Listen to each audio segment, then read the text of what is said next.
խոսքից մի քանի հստակեցումներ, որտեղ ձեր պատասխաններում կան այսպես հարցեր առաջացնող բաներ։ Տեսեք, դուք ասում եք Ծառուկյանի հետ կապված պետք է ավելի վաղ այս գործընթացները տեղի ունենային։ Եթե տեղի չեն ունեցել, ինչու իրավապահ, բարձր մարմինների ղեկավարները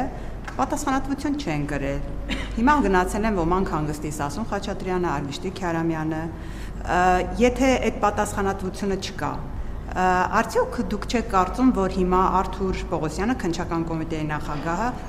կոպիտ ասած, կաշվից դուրս է գալիս Ծառուկյանին գետին տապալելու համար, որ դուք համարեք, որ նա ճիշտ է աշխատում եւ մնա իր պաշտոնին։ Ինչու պատասխանատվություն չեն կրել, եթե կարծում եք, որ լավ չեն աշխատել նախորդները։ Մեկ, երկրորդը անկլավների հետ կապված։ Ես ուզում եմ հստակ լինի։ Դուք կարծում եք, որ Տիգրանաշենի հարցը հիմա պետք է քննարկման առարկա դառնա այնքանով, որ օրինակ մեր քարտեզից ինքը այսպես դուրս դրվի, կարմիր, ինչպես եք նշում եք Վարդվաշենը, իրենց քարտեզում կարմիր այսպես գույնով է նշված, այդպես նշվի մեր քարտեզում արդեն Տիգրանաշենը։ Եվ արդյոք դա նշանակում է, որ արդեն հստակ է, որ փոխանակման հարց է դրված սեղանին։ Եվ հիմնական հարցը, պարոն Փաշինյան, դուք խոսում եք շատ Ծառուկյանից, որ տեղյակ չեք, կասկածելի է, որ դուք այդ տեսանյութը չեք տեսել, բայց ամեն դեպքում այստեղ Ծառուկյանի եւ ձեր հարաբերությունների մասին չէ հարցը։ Դուք ձեր հարաբերությունները ինչպես տեսնում եք, բայց արդյոք մեղավոր են այն բոլոր հազարավոր քաղաքացիները, որոնք աշխատում են Ծառուկյանի ընկերություններում, որոնց աշխատանքային իրավունքն է ոտնահարված, որոնք գնում են աշխատանքի, իրենց այդ աշխատավարձով են ապրում եւ հիմա մարդիկ փաստի առաջ են կանգնած ձեր քաղաքական, լավ, իրավական, ինչպես դուք եք նշում, գործընթացների հետևանքով։ Ինչ անեն նաեւ այն քաղաքացիները, որոնք օրինակ այդ ընկերությունների կամ ռեստորանային համալիրներն դրանց հետ պայմանավորել են իրենց խնջույքները, քեֆերը այնտեղ անցկացնել եւ հիմա փաստի առաջ են, որտեղ այդ բոլոր ընկերությունները կապարակնքվել են։ Ինչ անեն այդ քաղաքացիները, որոնք կրկնում եմ հազարավորներ են։ Գիտեք, հիմա նույն տրամաբանությամբ, նույն ապօրինի գույքի վերադարձի հետ կապված process-ներում այդ նույն հարցերը կարելի է դնել։ Պետք է տեղի ունենա բալանսավորված մոտեցում։ Այն ինչ որ պետք է պետության շահերը, այդ թվում գողացված գույքերը վերադարձնելու համար այդ պրոցեդուրաները պետք է տեղի ունենան։ Բայց ինչ անեն այն գործարարները, որոնց գցվել են, որոնց ունեցվածքը իրանց ձեռից առել են։ Եվ այլն եւ այդպես շարունակ, եւ ուրիշ քաղաքացիները, որոնց ձեռից առել են։ Գույքը իրանց ձեռից առել են։ Բայց ինչ անի քաղաքը, որից հողեր են ապօրինի տարվել։ Բայց այդ նույն քաղաքացիների մասին չի խոսքը։ Այսինքն օրինականությունը պետք է տեղի ունենա եւ օրինականությունը պետք է տեղի ունենա տրամաբանության սահմաններում։ Այսինքն բա տենց է, ամեն անգամ էլ միշտ էլ տենց փաստարկներ կան։ Բայց այդ ժամանակ դուք չեք ստեղ կանգնած հազար, այդքան ասցիք թալամ, բա ուրա, բա ինչի հետ չեք բերում եւ այլն, այսինքն մեկ էլ այն էր օգտագործվում մեր դեմ, բա ուրա, հեսա։ Ապօրինի գույքի բռնագանձման բաները, վճիռները հերթով մտնում են օրինական ուժի մեջ։ Այսինքն դա էլ եմ ուզում, કે տասնյակ անգամ հարց եք տվել, բա ինչի, եւ մարդիկ են այդ հարցերը տալիս։ Հայաստանի քաղաքացիներն ես հստակ ասել եմ, իմ քաղաքական ուղերձի մեջ ոչ մի թաքուն բան չկա։ Իմ ամենամեծ դժվարությունը նախընտրական շրջանում հենց այդ թեմային է վերաբերվել, որ ինչ են մարդիկ շարունակում մնալ արտոնյալ կարգավիճակում։ Եվ պատասխանատվության ենթարկվում են եւ ենթարկվել են այն մարդիկ, ովքեր մեղավոր են այդ բաների համար եւ կշարունակեն ենթարկվել։ Հիմա այդ պատասխանատվությունն էլ պետք է լինի համաչափ։ Ով ինչի համար ինչ չափով պատասխանատու է, պետք է այդ պատասխանատվությունը կրի։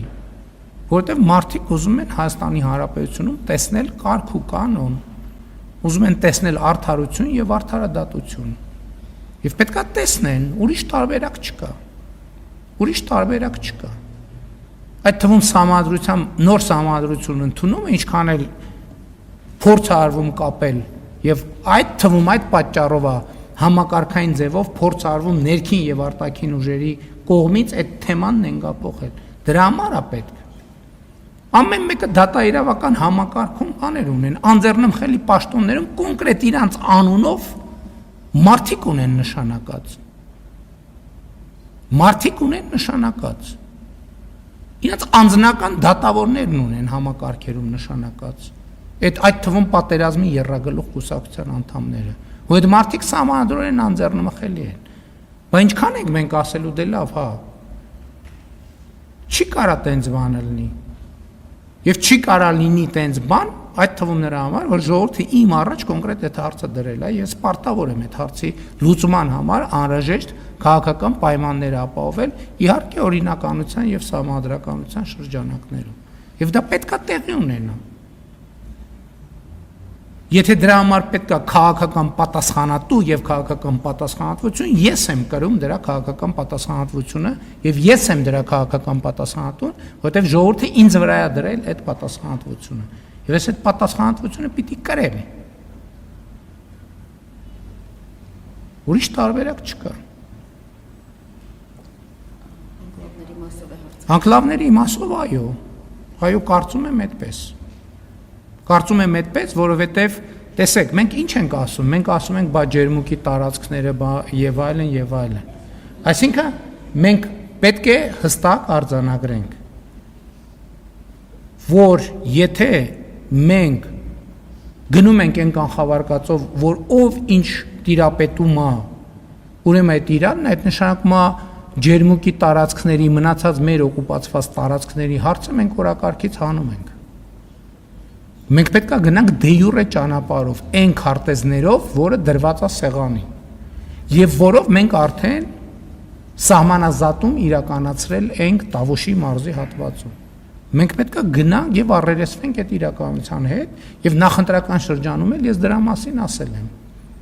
Երբ որ քաղաքացին ինձ հարց տվեց կենտրոն վարչական շրջանում քարոզարշավի ժամանակ, իհարկե թույլ չտվեց, որ միջև վերջ այդ հարցին պատասխանեմ, բայց ասում էր ինչ նկատի ունենք անկլավ ասելով, նկատի ունենք Արցվաշեն, նկատի ունենք Խեյրեմլի, Բարխուդարլի, այդ նկատի ունենք, որը բոլորը գիտեն, այսինքն ակնհայտ իրողություններ են դրանք։ Եվ մենք պետք է այդ հարցերի լուծենք, հասկանում եք, որովհետև ինչքան չլուծենք, դա դառնալու է մի կետ, որի եւ ներքին եւ արտաքին ուժերը օգտագործելու են Հայաստանը ավելի խոցելի դառնելու համար։